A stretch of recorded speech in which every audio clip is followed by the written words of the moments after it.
Hola a totes i a tots i benvinguts a la part de gramàtica de l'assignatura de valencià. Una setmana més estem ací i anem a veure una coseta nova que són els adjectius, encara que estic seguríssim que en castellà ja ho heu vist. Per tant, això ens servirà per a repassar un poc.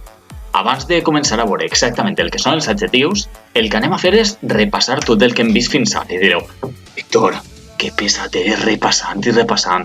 Sí, és molt important repassar perquè així a vosaltres se vos va quedant poquet a poquet ahí dins del vostre cabet tot el que estem donant durant este confinament, val? Mireu. Vale, comencem amb els substantius, vale? Això és el primer que donarem. Ja van dir que eren paraules que anomenen animals, persones o coses i tenien de dos tipus. Podien ser comuns i podien ser propis. Els propis són els noms de persones, d'animals, de països, de ciutats, etc. I els comuns serien objectes o, per exemple, espècies d'animals. Després, també hem estudiat que dins dels substantius podem classificar-los per gènere i per nombre. Se'n recordeu de que en el gènere, molt bé, el gènere és molt facilet, el gènere és o masculí o femení. I per a saber si els substantius són masculins i femenins, tenim que pensar a veure davant d'eixe substantiu si s'escriu la, el o les, vale? O la l'apòstrof.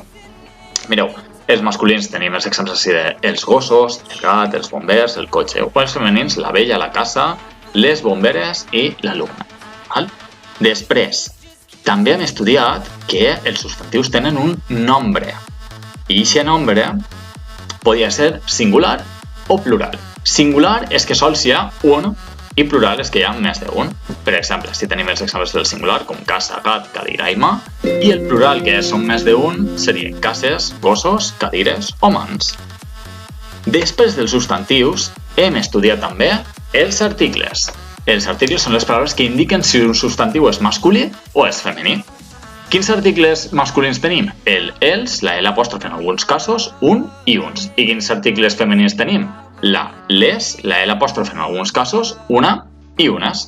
Superfacilet. Jo estic segur de que això s'esteu recordant absolutament de tot.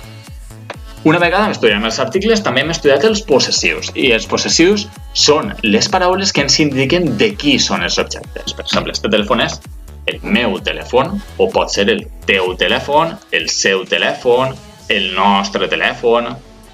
Vale? I teníem ahir una xicoteta classificació. Podien ser d'una sola persona o de més d'una persona. I també els classifiquem en singular i plural, en masculí i en femení.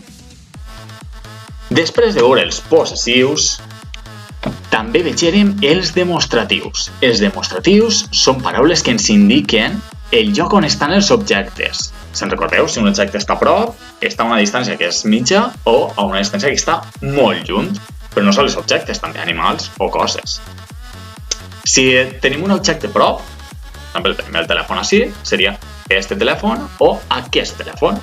Si tenim un objecte que està a una distància mitja, seria aquell telèfon o aquells telèfons. I, per exemple, imaginaos que este telèfon el tinc allà al final del passillo.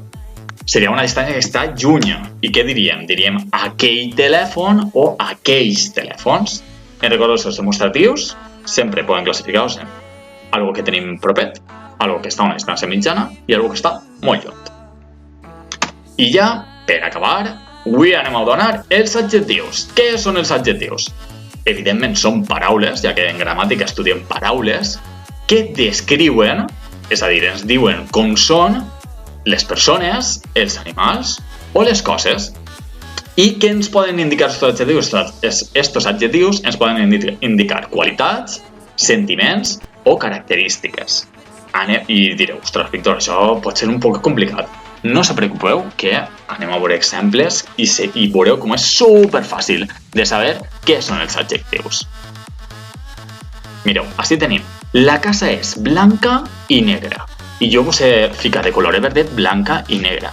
Per què blanca i negra està de coloret? Perquè són adjectius. Estan dient-nos com és eixa casa. Eixa casa com és? És blanca i negra. Com podria ser també? Eixa casa és morada. Eixa casa és blava.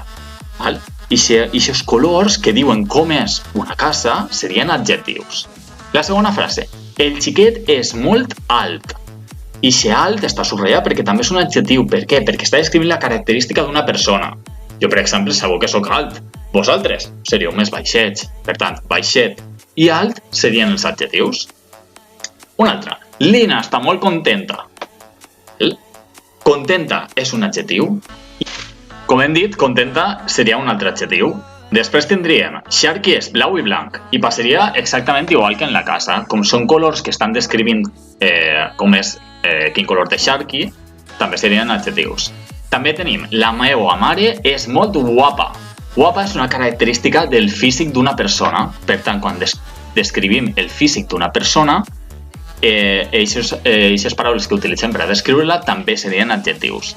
I per últim tenim els xiquets i xiquetes de tercera són els millors. I preguntes, de veres, a què sou els millors? Bueno, tenim subratllat millors, que seria l'adjectiu. Per què? Perquè està dient com són els xiquets de tercera.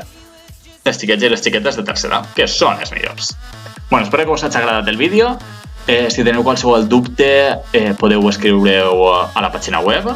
I si no, m'ho podeu enviar a mi per el WhatsApp, val? Bueno, adeu!